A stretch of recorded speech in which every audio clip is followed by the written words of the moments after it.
Financial literacy is a very hard problem to solve. It's a problem that's existed or been identified for the longest while. Every market you look at, even a very mature market like the UAE, for example, financial literacy is one of the largest problems that the government is trying to solve. Over 50% of residents in the UAE spend more every month than they earn. People's ability or willingness to save doesn't exist. People's willingness to sort of plan for the future doesn't exist, or they're not concerned about it. These are primary problems that need to be solved in any society to have a healthy community and to have a healthy economy as well. And why I joined Yabi is I think it's an interesting time to solve it right now, especially with AI.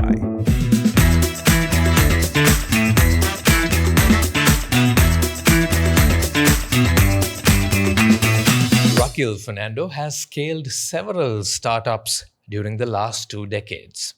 He's now taken leadership at Yabi, a UAE-based platform that enables people to better plan their finances. Rakhil is here in the studio with us today. Welcome to Echelon, Rakhil. Thank you. Let's start here. Now, over the last decade or so, you've been working in e-commerce businesses, Fintech, and startups in general. And what you've been doing is trying to scale businesses.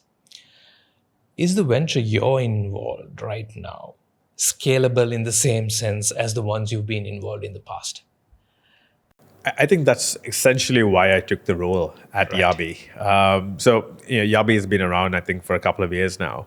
And my role or responsibility when I was brought into the organization is to find its scale, essentially. I think, like you said, everything I've been doing over the last 10 years has been in startups in one way or another. Even Daraz was, for example, when I joined, the business was about a $5 million business in turnover, in sales. And by the time I left, we scaled it up to in excess of $130 million a year, just in Sri Lanka alone. So I think I enjoy that phase of a business to really find the go-to-market fit and to really scale it to a mass consumer product. And this is what sort of really got me excited about Yabi as well. Help define Yabi for us, and explain to us how you think the scale exists, right? From what I can see, it's a financial planning product for individuals and for businesses. It's based on a model of giving great advice, helping you plan your finances on an app. How do you scale such a business? So I think, financial literacy is a very hard problem to solve. It's a problem that's existed or been identified for the longest while. And every market you look at, even a very mature market like the UAE, for example, financial literacy is one of the largest problems that the government is trying to solve. For example, just last week, we released a report where over 50% of residents in the UAE spend more every month than they earn. Over 50%. Right. So that shows that people's ability or willingness to save doesn't exist. People's willingness to sort of plan for the future, again, doesn't exist, or they're not concerned about it.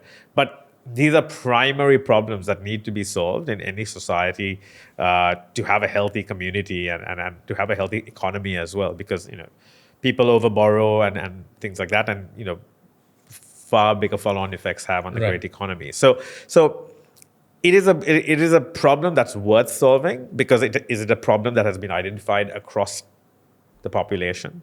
And that's why we think, and why I joined Yabi is I think it's an interesting time to solve it right now, especially with AI.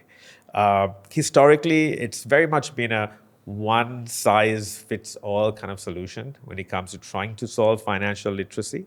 And when I say financial literacy, it means teaching people how to save, how to budget, the importance of setting goals, financial goals in your life.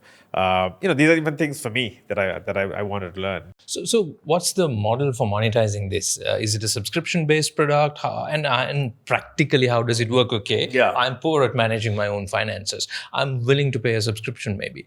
How does it work? So interestingly enough, we actually made a decision as a company last week to really make the platform free as much to the consumer.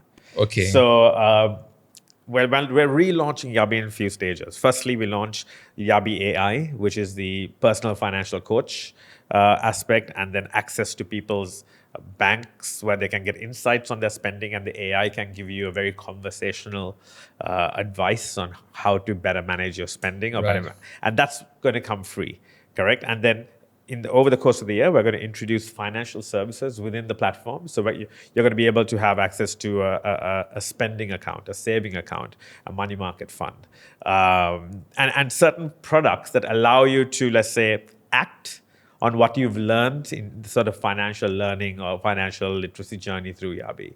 So we will monetize the business through those kind of products. So again, it's not a cost to the consumer. Sure. It's like any kind of financial services where I guess the revenue is baked into the product, the financial product in itself, and the consumer doesn't really have a cost as much. Sure. I'm curious, is there a similar model that's available out there that gives you the confidence that this idea is scalable? Is this like a blue ocean strategy? What do you think? I think, sort of AI personalized financial services, a very individualized experience for every single consumer is new.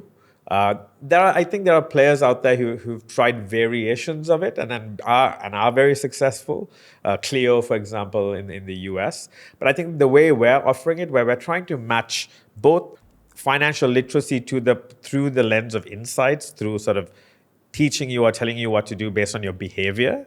Plus, we have built a curriculum where we have educational content, training videos, all that embedded into the AI learning experience as well, which I believe we're the first. So I think what we're launching into the market is very exciting. UAE or the Middle East is not just the markets we want to look at.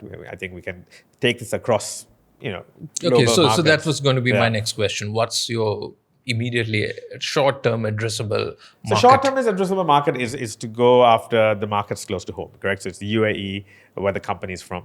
Then Saudi, KSA is another market we are very interested in because it's the largest population in the region. And it's surprising where people are very surprised when they find out that a market like Saudi has a very large population that's living close to not the poverty line, but very, very hand to mouth. These people have zero savings, Right. Zero investments, Sure. and it's a large percent of the population. We're talking tens of millions of people. Right. So it's a huge opportunity for anybody trying to sort of offer a digital consumer-first financial services product. When this idea first came to you to lead this initiative, you may have sat there and looked at obviously the opportunity, but also those big rocks that you need to move. Yeah. Right. You have to have a compelling vision, and then you have to be able to remove those big boulders out of the way. What did you imagine at first were those big boulders that you needed to move so that you begin to acquire scale? Sure. I think, it wasn't, let's say, an easy decision to decide whether to join Yabi or not, right? Because it was a company that existed for about 3 years. It had some level of success in the early days, but it really, we needed to look at the product again and really to figure out how to drive further engagement and further scale. Like joining any legacy business, there are, a lot of legacy processes, legacy people, legacy culture that was very new to me. So that obviously is something that's scary to get on board with. But I think, through my career, even joining Daraz, it was a company that already existed. It had some brand name in the country, but, again, if I wanted to bring in my flavor, my personality into the business and my sort of drive for scale. And that's what really excited me about Yabi as well. So obviously the first concern or the first rock that you saw was, okay, I'm coming in and I have to reinvent this business. And you are also working with a new set of stakeholders and shareholders who backed a business 2-3 years before you joined it, right? What was their remit to you? What what are going to be the likely measures around which Yabi's success will be evaluated on, 2 years from now? Got it. So I think success as a platform is really what we would look at in success of a platform is engagement. Correct. Right. We want people to be using Yabi at least once a week. Getting up to date on their finances, learning about different topics, and making the day-to-day financial decisions based on real insights versus sort of ad hoc information. So for me, really making Yabi a day-to-day product is really something that I want to drive. We've seen that with Daraz, we've seen that now with Coco as well. Something I see that at Daraz, which is now I think the largest BNPL in the country. Driving that day-to-day adoption, and that really didn't exist as much before as a product, and that's the real change we're going for. I think we got a super engaging experience. We're very excited. It launches literally in about 10 days. We would love to bring it to Sri Lanka as well. But what I didn't say earlier is, Yabi is also very much a Sri Lankan company now, meaning, a lot of the team members I bought on from my Daraz days and my Coco days. So smart people who know how to scale the business as well. So I'm very excited about sort of what the future holds for it. You may have thought, you must be considering this challenge, right? Finding engagement for a social media product is very difficult. Is difficult, particularly when you're trying to solve the problem you're trying to solve, right? Sure. This is not TikTok, this is not YouTube, Yeah. right? How do you get that engagement going? Fantastic if you can get people to engage with it, but our finances is not something we are in the habit of considering on a weekly basis. How do you get users incentivized? I think it's a mix, really, in terms of the specific target demographic we're going after, correct? In the UAE, for example, we're going after 25 to 35-year-olds who are either fresh into the workforce or migrant workers, where, for example, every cent they save, if you're a migrant worker in the UAE, for example, you send home X amount every month, correct? Even if you can save yourself $50 more a month to send home, that's a big, a larger chunk of money that, people back home send. So they really see the value in that extra saving or in that extra ability to make their financial lives more efficient to find those savings. Now, at the end of the day, Yabi needs to be successful in giving those kind of savings or giving those kind of insights to people to find that sort of squeeze that extra out of every salary they get every month. And if the product is successful and it really gives the right insights, then we're very confident that will sort of bring in a knock-on effect of momentum and engagement and driving sort of return rates, for example. People come back and use the app on a frequent basis. So like any kind of social media platform, for example, the product in itself needs to be good. The product in itself needs to give value to the user. That's why we also changed the product in its product as a whole. Like initially, Yabi was a platform that really had a library of videos where you would come on board, choose what you want to watch, but it was not a guided experience. Through this AI conversational experience or the AI chat, it's a conversation. It's literally like having your financial coach on WhatsApp all the time. Right. Yeah. So where you would WhatsApp your financial coach or financial advisor or stockbroker and ask them questions on WhatsApp all the time. Sure. It is that level of intuitive. It is that level of accurate. And it's that level of usefulness. The advice we will give you will be very practical and very useful to make actionable decisions. It's not high level sort of save 10% of your salary or allocate 20% towards it. So the user will not get a video in return. Watch this video. There will be, in some cases, they'll say, listen, watch this video for 1 minute to teach you about a specific topic. For example, let's say you want to buy a house in the UAE, okay? It will first give you a 1-minute video on the quick ins and outs of buying a property in UAE. Right. Then it'll go into the extent of telling you, what you need to save in terms of looking at your income, how much you can afford as a mortgage, then how much you need to save for broker fees, and give you the full breakdown of everything you need to save to, let's say, pay the 20% down. And then it'll give you insightful day-to-day advice on how to achieve that based on your existing spending, Got it. based on your income. And it's not income where you are telling them, oh, I spend this on this amount. It's pulling money, it's pulling information from your bank accounts. So you're linking your bank accounts with Okay. it. So it's pulling right. real-time Timelines. information Right. that you don't need to tell the AI, and then giving you actionable ideas. Let me give you an example. Like, let's say somebody wants to go and watch a Coldplay concert in 3 months' time, and the ticket is $100. You will ask Yabi, and let's say you don't have the $100. You can ask Yabi, how do I save this $100 where it'll impact me the least? And it'll give you like bits and bits. It could go to the degree of saying, don't have a coffee on Monday at this restaurant, because you seem to have it every Monday at this cafe. Just don't have this coffee on this Monday. In 3 months, you can. So it gives you very specific, actionable advice. Sure. This is as much a data play as anything else. For sure. It's a very big data play. Right. So having access to open banking, and that's not, we're launching our own debit card on the platform. Okay. Because we want people to start transacting on our app, start spending on our app, because then we get more insights, more understanding of where they're spending, to give you more actionable advice versus very general knowledge kind of information. Is the UAE and the MENA region in general a cashless kind of area? More and more. So post-COVID, it's gone. UAE is pretty much gone entirely cashless. Mostly, at least for day-to-day consumer spending. Sure.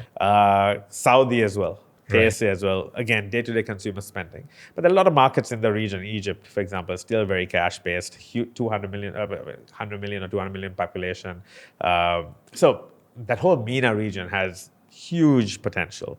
But we see this kind of product even working in the US, because a market like the US still has a huge underserved and under sort of penetrated financial services industry, for example. Right. So basically, your typical Gen Z user on the platform will automatically have all their financial information on it, because if you are into cashless transactions and you've linked your credit cards and bank accounts onto this, Yabi will know your finances inside out in a way that you don't understand it. 100%. Right. Yeah.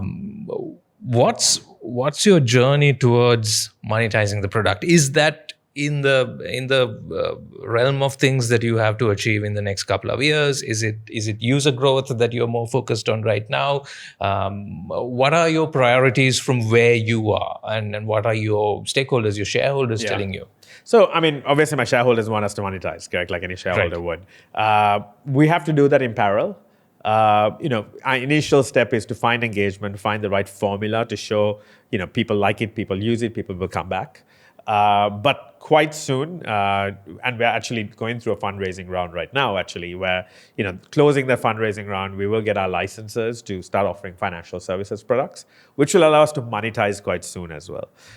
Will you be partnering with established financial houses to offer those services, or these will be? Yeah, so we want to have partnerships in every kind of financial services we want to offer, because we just don't want to go building everything from scratch. Right. Plus, that's very capital intensive. Correct, but we will have the appropriate licenses to offer those to customers. Sure. We're also launching a SaaS version of the product. So Yabi right now is going to consumers directly. You could be a bank, or you could be a financial coach who wants to offer a Yabi kind of experience to your customers as well. So we will allow you to either white label or customize the Yabi experience for your specific bank.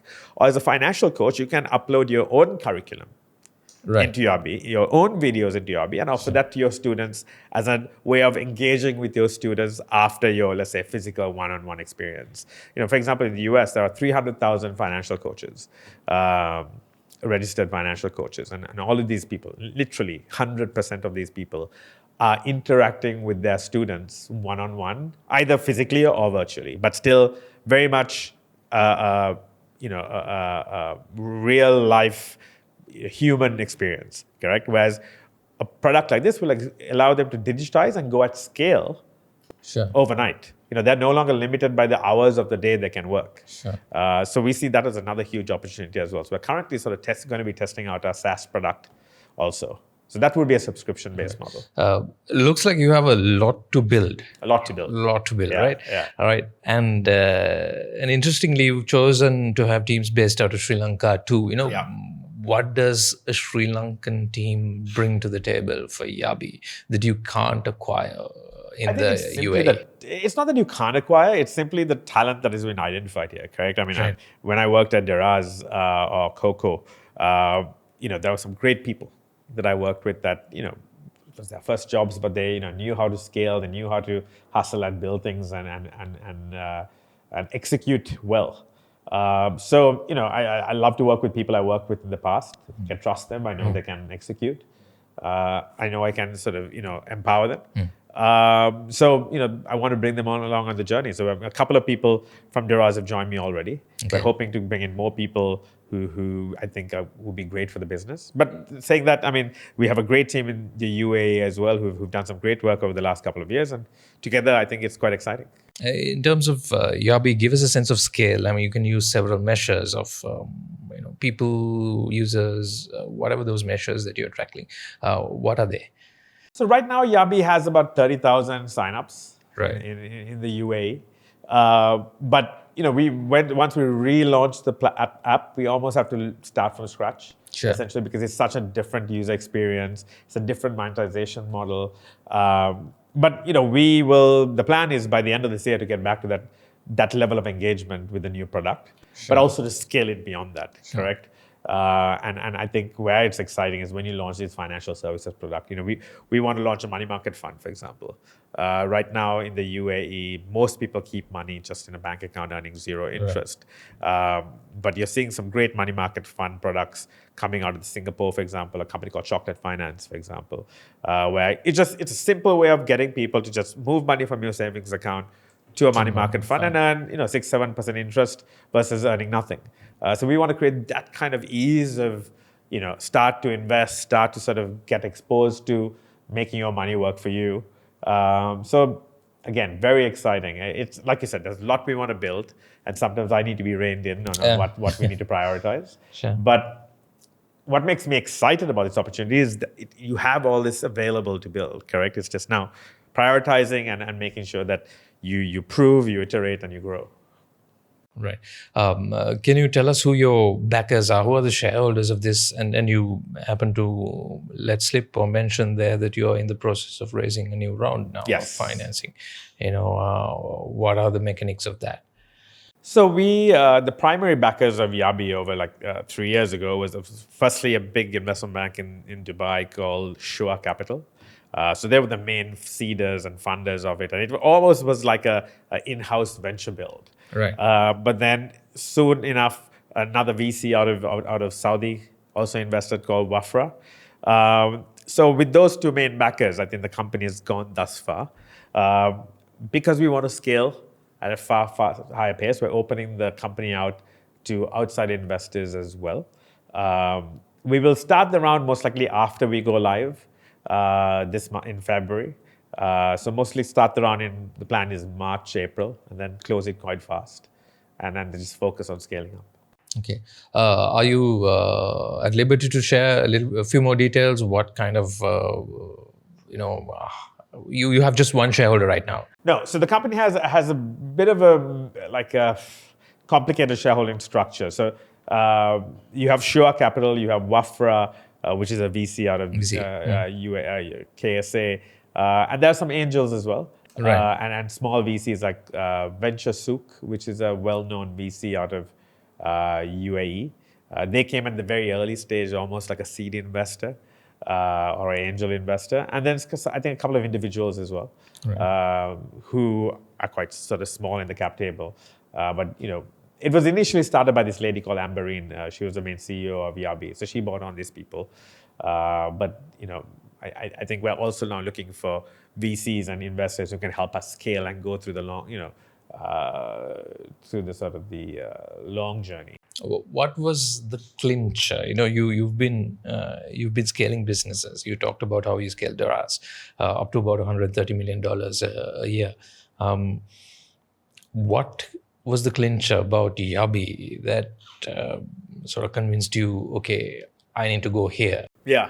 It's in some ways similar to Daraz, right? Because Daraz had been around. It had its processes, systems, Correct. capital, culture also. I think it's. I keep on saying I think. I think it's with Yabi specifically.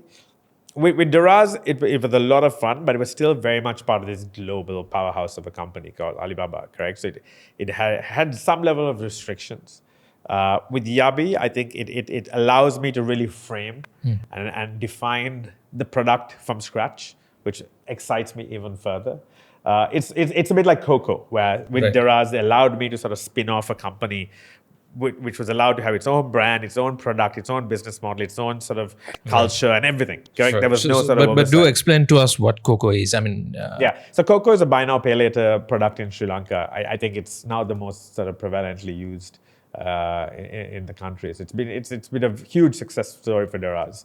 Actually, to my knowledge, it's one of the very few profitable buy now pay later companies in the world. right. So it's quite exciting. Daraz had this meteoric rise, and then it seems to have changed its strategy. I mean, what happened in that interim period? Yeah, it's probably one of the main reasons I left as well. So I think with Daraz, we had this meteoric rise, till about 2 years ago, and then a lot of our markets started to have big economical financial struggles. Correct? Sri Lanka had it, Pakistan had it, Bangladesh had it. And you, just for clarity, you, after taking over Sri Lanka, you started overlooking the South Asian business of No, that for Daraz, I only overlook Sri Lanka. Sri Lanka. But For Coco, Coco was, you overlook the region. yeah. And it's so once the company started facing those struggles, I think sometimes you have to sort of allow the business to go through those motions and struggles, correct? Without trying to sort of force growth or force, sometimes people can't afford to buy that big screen TV, and you have to face those realities, correct? And I think there was a period in Daraz where they were just trying to force growth, during that time, and that's when I was struggling to sort of accept that and really understand how to make that a reality. I mean, when you live here in Sri Lanka and like you see fuel queues and people can't buy, skipping meals, it's very hard to sort of start pushing discounts to buy big screen TVs or whatever it is, correct? So I then took a different role in Daraz as Group Chief Corporate Officer. And what was quite exciting about that role was my primary responsibility was to take the company public as a group. Right. So get the company ready to go public across all our markets.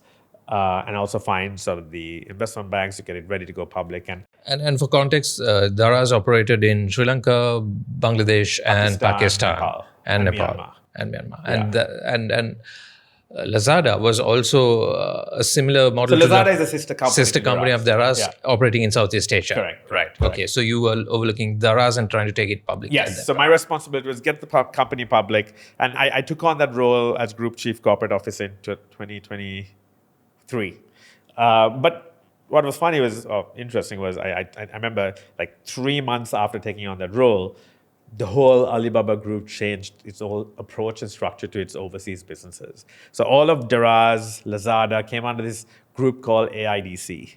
So Alibaba International something Commerce. And they decided that nothing goes public. We're going to keep these companies under the AIDC brand and maybe AIDC goes public. So overnight, my role essentially disappeared in terms of the responsibilities I had. And that's when I decided, okay, now it's time to leave Daraz. And then, me and the CEO at the time agreed, okay, let's, right time to phase out, I guess. And that's when, my last day with Daraz was January 2025 or 2024. Interestingly enough, we were running Daraz. All of Daraz was run by 10 of us across all the markets, plus sort of the group level, like heads of operations and stuff. And literally, other than one person, everybody else has now left as well in the last 12 months. So it's a very different company to what we ran and what we grew. It's now primarily focused on, to my understanding, on cross-border e-commerce. Right.